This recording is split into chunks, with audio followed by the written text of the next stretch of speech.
Hello friends, आप सभी का आपके अपने चैनल AIF कंस्ट्रक्शन पे आप सभी का स्वागत है।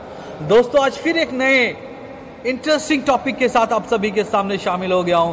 खास करके मेरे जितने भी इंजीनियर भाई लोग हैं, आपके लिए काफ़ी इंपॉर्टेंट वीडियो होने वाली है।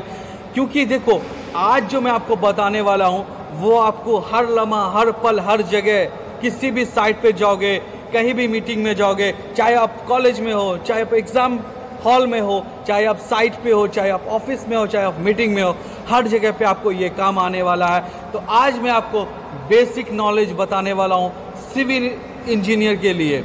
दोस्तों, बहुत सारे लोगों को ये चीज़ पता नहीं होगा, वो मैं आज आपको बताने वाला हूँ। तो मेरी तरफ से आप सभी के लिए एक छोटा सा गिफ्ट है। बिल्कुल इसमें वीडियो में आखिर तक बने रहिएगा, वीडियो काफ़ी इंपॉर्टेंट होने वाली है। दोस्तों, अभी तक जो हम लोग स्टील का वेट निकालते हैं वो अक्सर आप लोगों ने एक फॉर्मूला देखा होगा, वही यूज़ किया होगा, D²/162.28। यही फॉर्मूला आप लोगों ने यूज़। तो इससे जो इस फॉर्मूला से जो हमारा वॉल्यूम निकल करके आता है वो क्या आता है? kg/मीटर।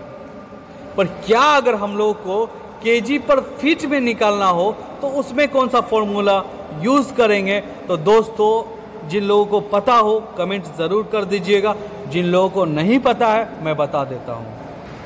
तो फीट में निकालने के लिए हम लोग कौन सा यूज़ करेंगे? D²/533 kg/फीट।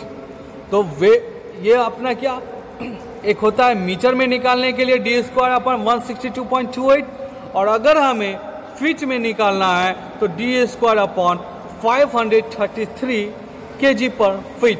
तो एक हमारा मीटर में निकला, दूसरा हमारा फीट में निकला। फीट वाला जो मैंने आपको बताया बहुत कम लोगों को मालूम होगा। नेक्स्ट हमारा कौन सा है? Size of concrete testing cube.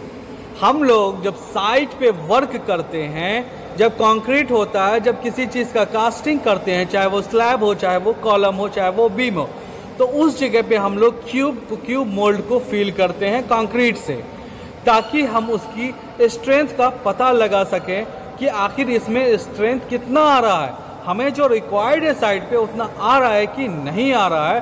तो उसके लिए हम लोग क्यूब मोल्ड का यूज़ करते हैं, जिसका साइज होता है 150 × 150 × 150 mm।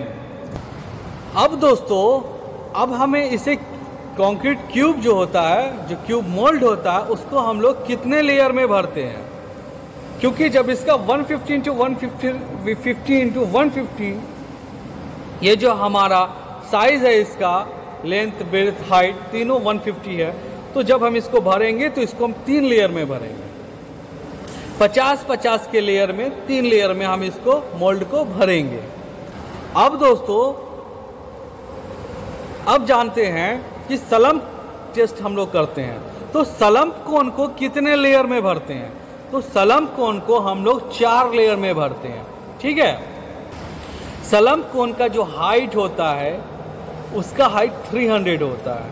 तो इसको 4 पार्ट्स में जब हम भरते हैं तो एक पार्ट कितना बनता है? 75 mm का। तो 75, 75, 75, 75 का जब 4 करिएगा तो देखिएगा आप 300 हो जाएगा। अब दोस्तों, जो हम लोग कॉलम कंस्ट्रक्शन करते हैं उसमें कम से कम कितना सरिया डाल सकते हैं, ये जानना ज़रूरी है। मतलब जो हमारा कॉलम है, कम से कम कितना % उसमें स्टील डाल सकते हैं। तो कम से कम जो हम इसमें स्टील डालेंगे वो 0.8% ऑफ ग्रॉस एरिया। जो हमारा कॉलम का ग्रॉस एरिया है उसका 0.8%। और हमें मैक्सिमम % ऑफ स्टील अगर कॉलम में डालना है तो उसके लिए हमें ग्रॉस एरिया का 6% हम लोग डाल सकते हैं स्टील, ना ही वो मिनिमम 0.8%, मैक्सिमम 6% ग्रॉस एरिया का।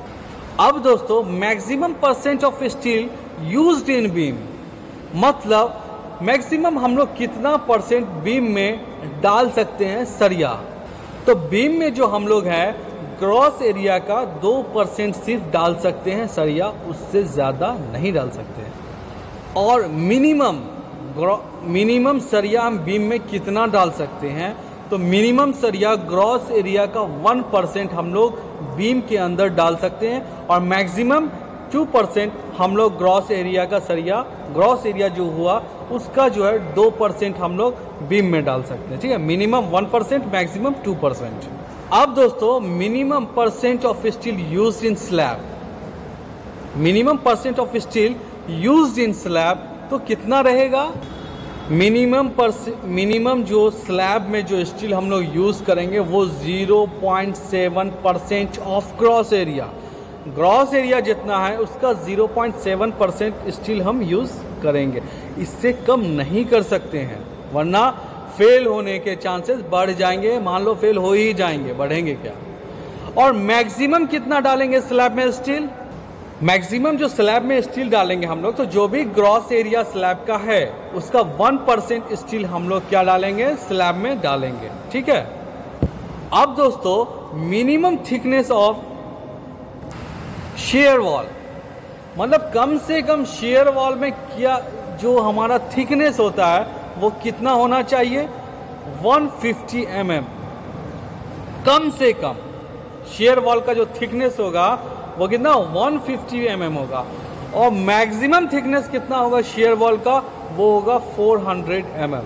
400 mm से ज़्यादा शेयर वॉल का हम लोग कास्टिंग नहीं कर सकते हैं, क्योंकि उसके बाद क्रैक, लीकेज, सीपेज का प्रॉब्लम आ जाएगा, फेल होने के चांसेस बढ़ जाएंगे।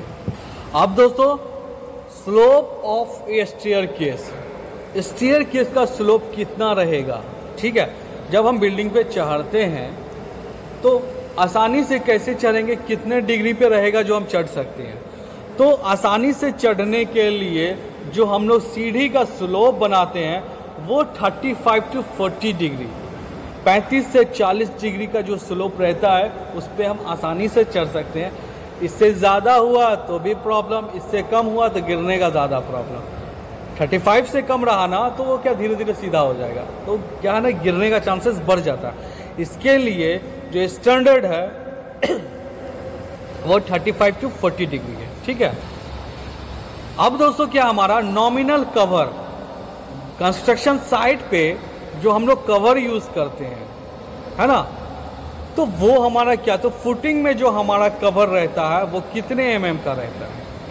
फुटिंग की कवर 40 mm या 50 mm का कवर हम लोग फुटिंग में यूज करते हैं। कॉलम में जो कवर हमारा रहेगा वो हमारा क्या रहेगा? 40 mm का रहेगा। और जो हमारा स्लैब में रहेगा वो 20 mm का रहेगा। और जो हमारा बीम में रहेगा वो 15 mm to 20 mm रहेगा। As per beam size, as per drawing आप कौन सा बिल्डिंग बना रहे हो, इंडस्ट्रियल है, रेसिडेंशियल है, ये दोनों में से कौन सी है, तो उस हिसाब से हम लोग वहाँ पे एरिया वाइज, स्टील वाइज, उस हिसाब से हम लोग कवर वहाँ पे प्रोवाइड करते हैं। अब दोस्तों अभी जो मैंने आपको बताया ये सारे इंपॉर्टेंट चीज़ थे, ये बेसिक है सिविल इंजीनियर को जानना। अगर आप लोगों को नहीं पता था, ये वीडियो आपके लिए काफ़ी इंपॉर्टेंट हो रही है। और दोस्तों अपने भाई तक शेयर करें, जितने भी फ्रेशर हैं या जो मेरे एक्सपीरियंस भाई लोग हैं, ऐसा नहीं है इसमें से हर चीज़ आपको पता हो, तो इसके लिए ये वीडियो काफ़ी इंपॉर्टेंट थी आप सभी के लिए। वीडियो में आखिर तक बने रहने के लिए धन्यवाद। इसी तरह से अपना प्यार देते रहें, वीडियो को ज़्यादा से ज़्यादा शेयर करें।